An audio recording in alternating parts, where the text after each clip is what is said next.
Hi friends, ഈ പൂ കണ്ടോ? ഈ പൂവിന്റെ ഭംഗി കണ്ടോ? നല്ല ചന്തമില്ലേ കാണാൻ? ദാ മുട്ട്, പിന്നെ പൂവ്. ഈ പൂവിന്റെ പേര് അറിയാവോ നിങ്ങൾക്ക്? അറിയില്ല അല്ലേ? അറിയാവുന്നവർ ജസ്റ്റ് ഒന്ന് കമന്റ് ചെയ്യുക. അറിയാത്തവർക്ക് വേണ്ടി ഞാൻ പറയാണ്, ഇതിന്റെ പേര് ലില്ലി ഫ്ലവർ. ഇത് ഒരു 80 മുതൽ 100 വെറൈറ്റീസ് ഉണ്ട്. പല കളേഴ്സിൽ നമുക്കിത് കിട്ടും. Light pink, light yellow, light orange, white, അപ്പോൾ ഇങ്ങനെ ഡാർക്ക് റെഡും ഉണ്ട്. ഈ പൂവിന്റെ പ്രത്യേകത, ഇത് ഐശ്വര്യത്തിന്റെയും സന്തോഷത്തിന്റെയും സമാധാനത്തിന്റെയും പ്രതീകമായിട്ടാണ് കണക്കാക്കപ്പെടുന്നത്. അതുകൊണ്ട് തന്നെ കല്യാണങ്ങൾക്കെല്ലാം ഇത് ബൊക്കെ സെറ്റ് ചെയ്യാൻ ഡാർക്ക് റെഡ് ലില്ലി ഉപയോഗിക്കാറുണ്ട്. ഇതിന്റെ ബഡ്സ് ആണെങ്കിൽ ഇതിന്റെ ഓയിലൊക്കെ എടുത്ത് കുട്ടികൾക്ക് മെഡിസിൻ ഉണ്ടാക്കാറുണ്ട്. അപ്പോൾ ഈ പ്രത്യേകതയുള്ള ഈ ചന്തമുള്ള ഈ പൂ ഉണ്ടാക്കുന്നത് എങ്ങനെയെന്ന് നമുക്കൊന്ന് കണ്ടു നോക്കിയാലോ. ഫ്രണ്ട്സ്, ഈ പൂ ഉണ്ടാക്കാൻ നമുക്ക് ആവശ്യ സാധനങ്ങളൊക്കെ എന്താണെന്ന് വെച്ച് കഴിഞ്ഞാൽ, white colour crepe paper, dark ലീഫിന് വേണ്ടിയുള്ള dark green, green tape, 2 crayons റെഡോ, ഫ്ലോറൽ വയർ, അതായത് പൂ കെട്ടുന്ന കമ്പി, സിസേഴ്സ് വേണം, നൂല് വേണം, ഗ്ലൂ വേണം. 5 സെന്റിമീറ്റർ വീതിയും 8 സെന്റിമീറ്റർ നീളമുള്ള പേപ്പേഴ്സൊക്കെ ഞാൻ മെഷർ ചെയ്ത് കട്ട് ചെയ്ത് വെച്ചിരിക്കുകയാണ്. 6 പെറ്റലുള്ള പൂവാണ്. 6 1 2 3. ഇതാണ് ഫ്ലോറൽ വയർ. ഇത് മുറിച്ച് ഇങ്ങനെ വെച്ച് ഗം വെച്ച് ഒട്ടിക്കുക. ഇങ്ങനെ ചെയ്യുന്നത് ഒരു പെറ്റൽസിന് ഒരു ഷേപ്പ് കിട്ടാൻ വേണ്ടിയാണ്.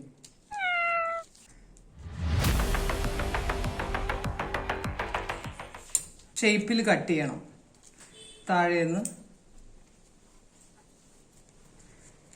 പെറ്റലിന്റെ ഷേപ്പിൽ കട്ട് ചെയ്യുക.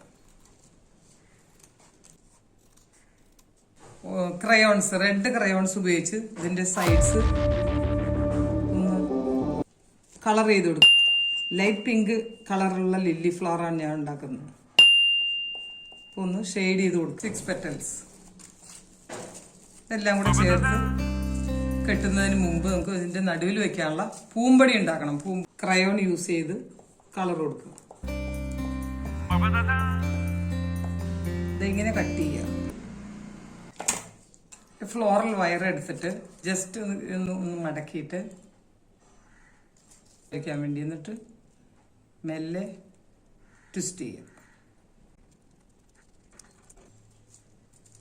ഇനി തീർക്കുന്നതിന് മുമ്പ് നമുക്ക് ഇതിന്റെ ഈ അറ്റമെല്ലാം ഒരു ഒറിജിനാലിറ്റിക്ക് വേണ്ടി ഇങ്ങനെ തിരിച്ചു കൊടുക്കുക. സ്റ്റേമെൻസ് ആദ്യത്തെ പെറ്റലിന്റെ ഉള്ളിൽ ഇതുപോലെ വെച്ചിട്ട് നടുവിലായിട്ട് വെച്ചിട്ട്, രണ്ടാമത്തെ പെറ്റൽ ഇങ്ങനെ 6 പെറ്റൽസും വെച്ച് ടൈ ചെയ്യണം. ഇതിൻ്റെ ഒക്കെ ഒന്നിങ്ങനെ വളച്ച് ഉള്ളിലേക്ക് കുഴിഞ്ഞിരിക്കുന്ന വിധത്തിലാണ് ഇത് വെക്കേണ്ടത്. തൈ ഇതുപോലെ ഈ ത്രെഡ് ഇട്ടിട്ട് കെട്ടാം. പോലെയുള്ളിടത്ത് ടൈ ചെയ്ത് കൊടുക്കാം. ഇനി ഈ മൊട്ടുണ്ടാക്കണം എങ്ങനെയെന്ന് നോക്കാം. അങ്ങനെ ചുരുട്ടി ഒരു ബോളാക്കുക. അലുമിനിയം ഫോയിൽ ഇതുപോലെ ഒരു കമ്പി എടുത്ത് ഇങ്ങനെ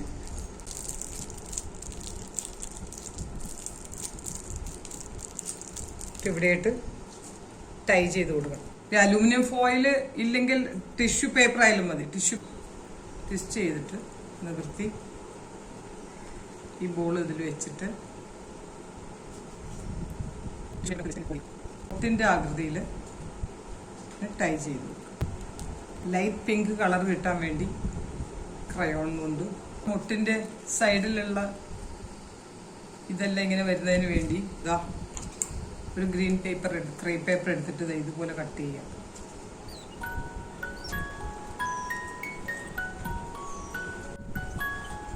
ടൈ ചെയ്യുന്നതിന് മുമ്പ് എൻ്റെ എല്ലാം ഒരു പെർഫെക്ഷൻ വരാൻ വേണ്ടി ഇതിങ്ങനെ തിരിച്ചു കൊടുക്കുക.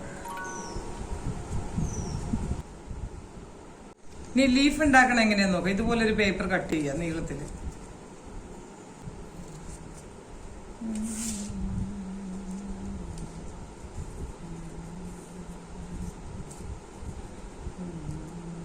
ഒരറ്റത്ത് ലീഫ് ഷേപ്പിൽ കട്ട് ചെയ്യാം.